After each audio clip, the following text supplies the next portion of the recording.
Buenas noches, buenos días, buenas tardes, buenas noches para quien nos sintoniza. En esta oportunidad pues les voy a platicar sobre el tema de la sociedad colectiva. La sociedad colectiva es una forma de constitución de sociedades mercantiles que establece el Código de Comercio de Guatemala. Por la responsabilidad subsidiaria e ilimitada y solidaria que caracteriza la misma, esta ha dejado de ser atractiva para los comerciantes. En la actualidad, la sociedad colectiva es una sociedad en desuso y su existencia no responde a las exigencias de los comerciantes al constituir sociedades mercantiles. Se ha podido resaltar la poca aplicación que se realiza de las disposiciones jurídicas que regulan lo relativo a la sociedad colectiva. Para poderlo entender mejor y poderlo plasmar en unos cuantos minutos, voy a intentar platicar y explicar de qué se trata la sociedad colectiva, comenzando desde su evolución histórica. La sociedad colectiva fue durante algún tiempo la forma de organización social por excelencia. Esto obviamente en las primeras etapas de la vida comercial de las sociedades medianamente establecidas. En Guatemala, la sociedad colectiva es la forma más espontánea de organización mercantil, puesto que surge de un modo natural del hecho de que los miembros de una familia trabajen en común o cuando varios amigos explotan o quieren explotar conjuntamente en un negocio. En el derecho romano de la Edad Media, al ocurrir el fallecimiento o muerte de una persona o de un comerciante, los herederos, al adquirir la copropiedad sobre el patrimonio de éste, adquirían también las responsabilidades por las obligaciones del mismo. Esa responsabilidad, claro está, era común para todos los herederos, quienes debían responder ante los acreedores del comerciante fallecido. El antecedente de la sociedad colectiva hay que buscarlo en la copropiedad que ejercían los herederos de un comerciante sobre el patrimonio relicto, o sea, lo que ha dejado alguien, una persona al morir. Por lo tanto, adquirían una responsabilidad común cuantitativa y cualitativa. Poner mucha atención en esto de cuantitativo y cualitativo. Frente a los acreedores del causante, esta comunidad hereditaria es en derecho romano el germen de lo que posteriormente divino en una sociedad prevista para servir en el campo mercantil. En el caso de Guatemala, la primera aparición que hace la sociedad colectiva en el ámbito jurídico tiene lugar en el siglo XIX, específicamente en el Código de Comercio. En el Código de Comercio del año 1877, el cual la regulaba extensamente y le permitió ser una entidad de trascendental importancia en la primera parte del siglo pasado.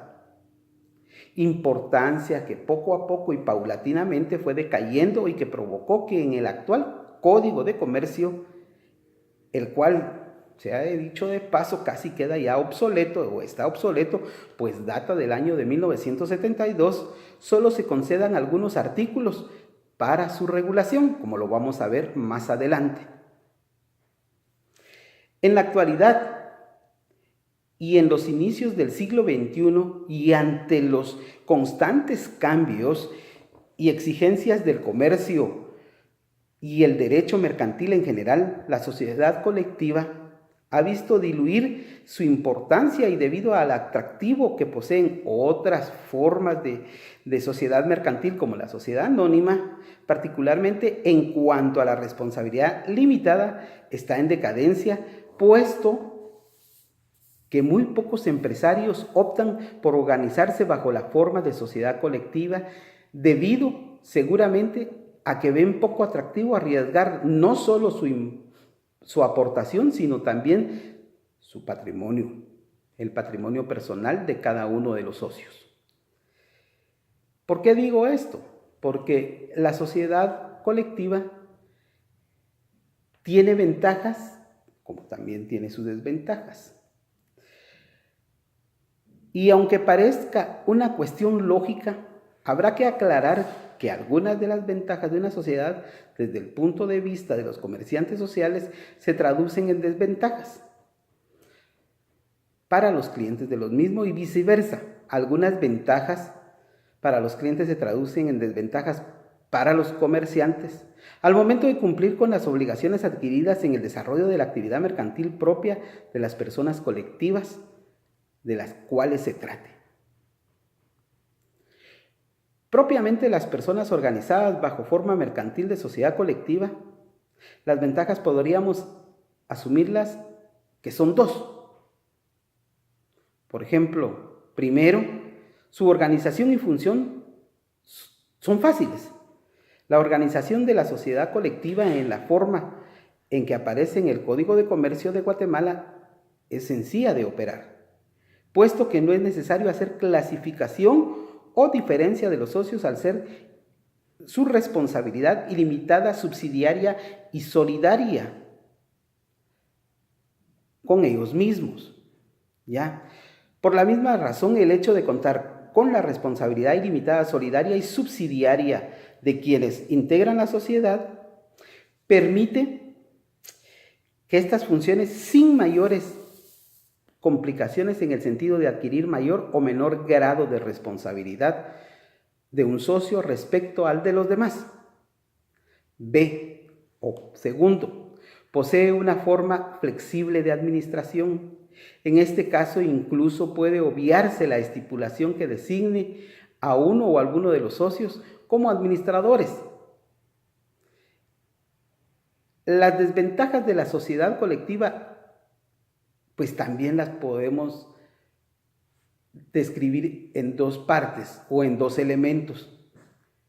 La responsabilidad. El primero, la responsabilidad ilimitada que tiene cada uno de los socios. El hecho de tener responsabilidad subsidiaria puede constituir un problema para los socios, debido a que los mismos, en caso de ser necesario, deben de responder por las obligaciones que haya adquirido la sociedad, incluso con los que cuenta en su patrimonio personal. Es por eso, y esta es una de las razones por las cuales deja de tener importancia para los comerciantes o para quienes desean poner un negocio bajo esta figura de sociedad. Segundo, el carácter personalista de la sociedad. Debido a la permanencia que tiene la persona en la sociedad colectiva, puede ser que haya diversidad de criterios entre los mismos socios y que ello pueda crear divergencias y falta de unidad en el criterio de los mismos, lo cual obviamente redunda en perjuicio de la sociedad. Si nos damos cuenta y lo concatenamos con el devenir de la historia de la sociedad colectiva, podemos amarrarlo con lo que pasaba anteriormente en Roma, ¿verdad? Que los socios al momento de morir dejaban incluso la deuda y quien no pudiera responder con lo que había invertido, o en este caso la ley demanda en el Código de Comercio, tiene que responder con sus propiedades, o sea, casa, vehículos, todo lo que tenga como propiedad. Por su estructura es una forma social que no admite más que un pequeño número de socios y que por lo tanto solo es susceptible de integrar dentro de un pequeño capital. La repercusión de las vicisitudes personales de los socios en la vida de la sociedad es un obstáculo gravísimo para la permanencia y continuidad de la misma. Y finalmente, La responsabilidad ilimitada de todos los socios ahuyenta de ella a los que quieren participar en una sola empresa sabiendo que tienen que incluir todos sus bienes.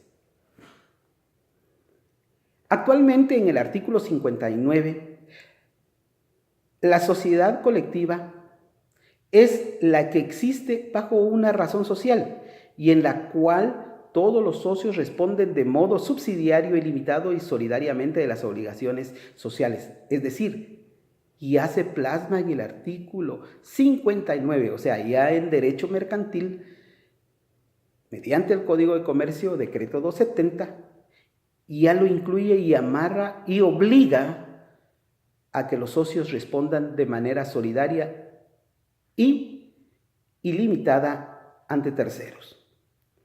Entonces el artículo 59 no es más que la definición de la sociedad colectiva, la cual hemos detallado anteriormente, por lo cual nos limitamos a decir que el artículo en referencia otorga los elementos indispensables para definir el concepto de sociedad colectiva. El artículo 60 nos habla de la limitación que tiene la responsabilidad.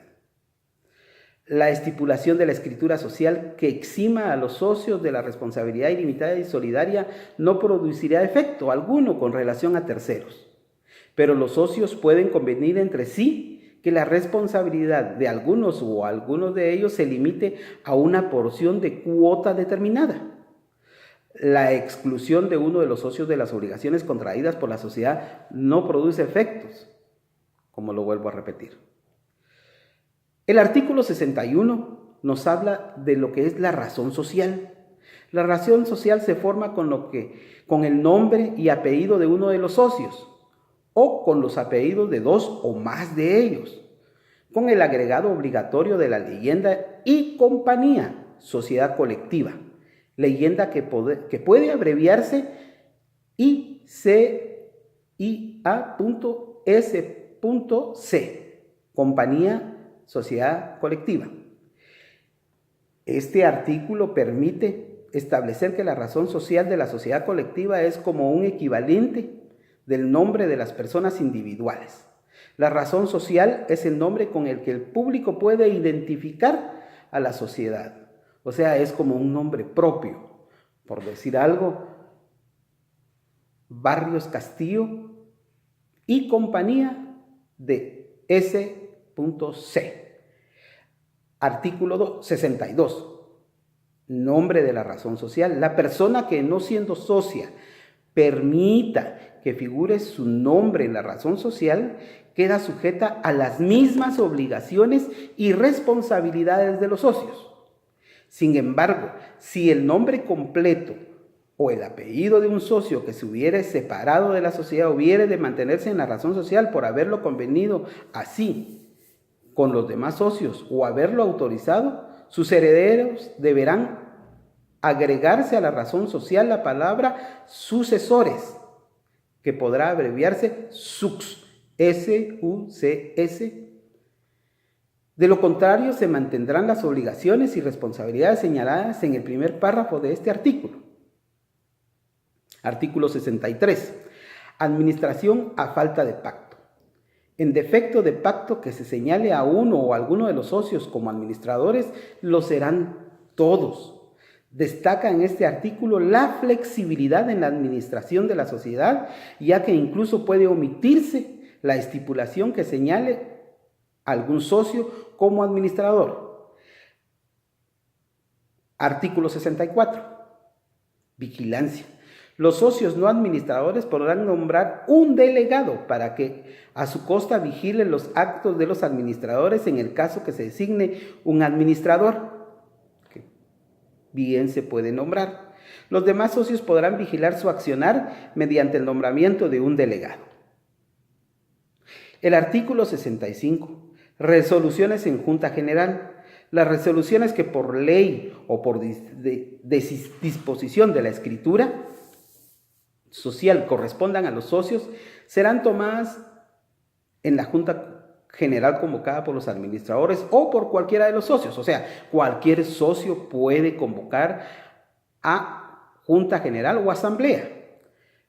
La convocatoria podrá hacerse por simple citación personal escrita, hecha por lo menos con 48 horas de anticipación a la junta. La convocatoria deberá expresar con la debida claridad los asuntos sobre los que se haya de deliberar o los puntos que se van a tratar. Este artículo permite establecer la facilidad en el funcionamiento de la sociedad colectiva, ya que la convocatoria para la Junta General prescinde de mayores formalismos y complicaciones, todo lo contrario de una sociedad accionada, una sociedad anónima, que ahí sí se necesita mucho formalismo para deber de llegar a convocar a una junta o una asamblea. Artículo 67. El artículo 67 representa a los socios. Salvo disposición en contrario de la escritura social, todo socio podrá hacerse representar en la Junta General por medio de otra persona. O sea, puede llegar otra persona a representar a la persona que tiene o que es dueña de una sociedad colectiva. La representación deberá conferirse por mandato o por una carta poder. Este artículo establece que no es absolutamente necesario que el socio tenga que acudir a la Junta General de manera personal, ya que podrá hacerse representar por otra persona previo a otorgamiento para el efecto del mandato o carta poder, que por lógica tendrá que estar firmada por un notario. De tal manera que en esta sinopsis trato de explicar de qué se trata la sociedad colectiva. Espero poder haber colaborado con quienes vean este video y que pueda ser útil en su momento. Muchas gracias y feliz noche.